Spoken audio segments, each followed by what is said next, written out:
Hello everyone, my name is Gagan, and in this video we will learn about OOPS concepts in Python. So basically OOPS means object oriented programming language. Python is a OOPS is based on the OOPS concepts. It consists of classes and object. Like classes is the instance of object, and object are the instance of class. Class is the blueprint of the object. Classes are created because of the from the objects only, and we are having constructors inside the OOPS. Constructor are defined by the underscore init, and we will put a self keyword inside the constructor, and a self keyword we can use any keyword instead of self also, but mostly for as like we are using that self keyword only. And now firstly we will move toward the inheritance. So inheritance is basically like inherit the features from one class to another. Like we are having the parent class, and in that we are having the child class. So child class will inherit the features from the parent class. This is the basically the abstraction in inheritance. So let's write the code for that.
So let's print the output. It consists of animal and sound. Firstly, we have created one animal class. In this, we have created the method sound. After that, we have created another class, dog class. So we have inherited the features from the animal, and we have created the another method called sound. And we are super constructorize. Super will take the value from the super class, that is the animal class, and it will print that class. And after that, we are using the print dog box, and we have created an object called obj, and we are putting inside that class inside the obj, and we are printing the value. After that we are going for abstract class. So abstract means basically we there are some internal things that we don't want to show to the other person. Like we were having, let's take the example, like we are having one capsule in those, so we are having some material inside the capsule. So the patient who is taking that capsule, he don't know what is the features of what are the feature inside that capsule, but only he is taking the capsules. That is like hiding the inner things, and using that things only, and this is the abstract method. So we write down the code also for that class.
See, this area of rectangle has come 200. So basically, we have used the abstract method, like we have created one function area that we are passing, like nothing it will do, it will like as empty only.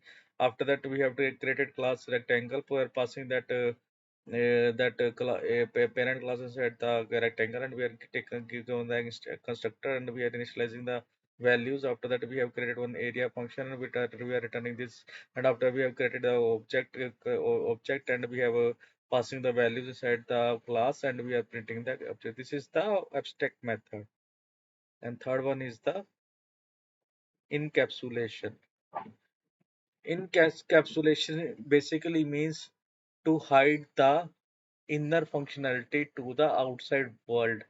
Like we were using private inside the encapsulation, so it will hide the inner functionality to the outside world. So we like for that we have having one bigger code, so we want that is some methods we don't want to show to show to the outside world, outside or any person. So we were using the private inside the function. That, so let's write the program for that.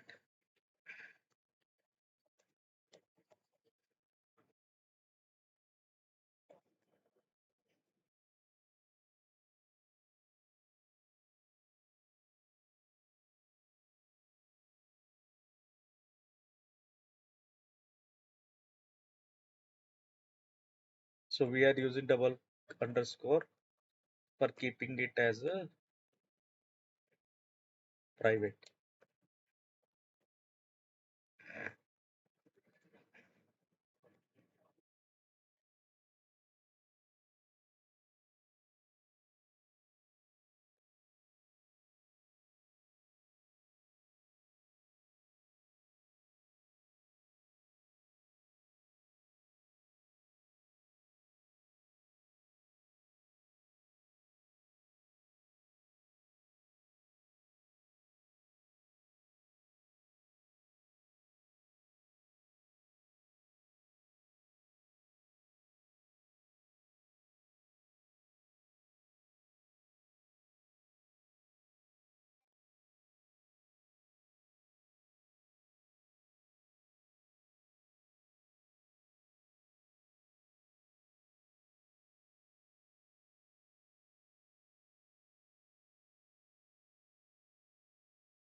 So this is the output basically.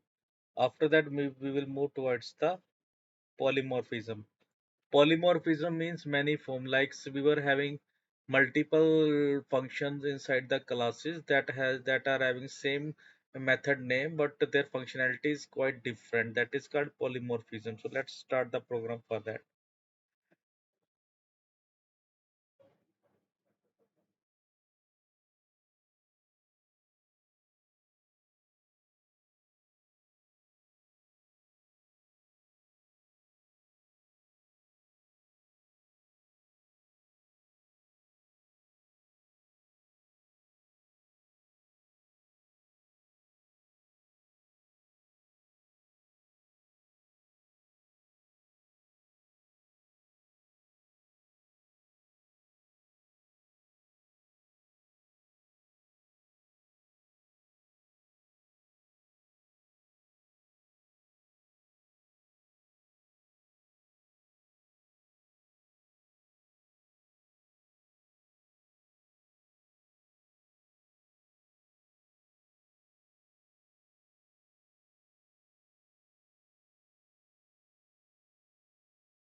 So this is the basically the code for the a polymorphism.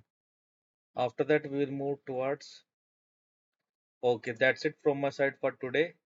So in this, we have created programs like encapsulation, polymorphism, inheritance, abstraction. So you have learned all the OOPS concept and basically just go through the theory part and try to execute this code and practice more and more code. So you will get more idea about these things and you will be feel better. You will feel confident while in the interview. Thank you for more.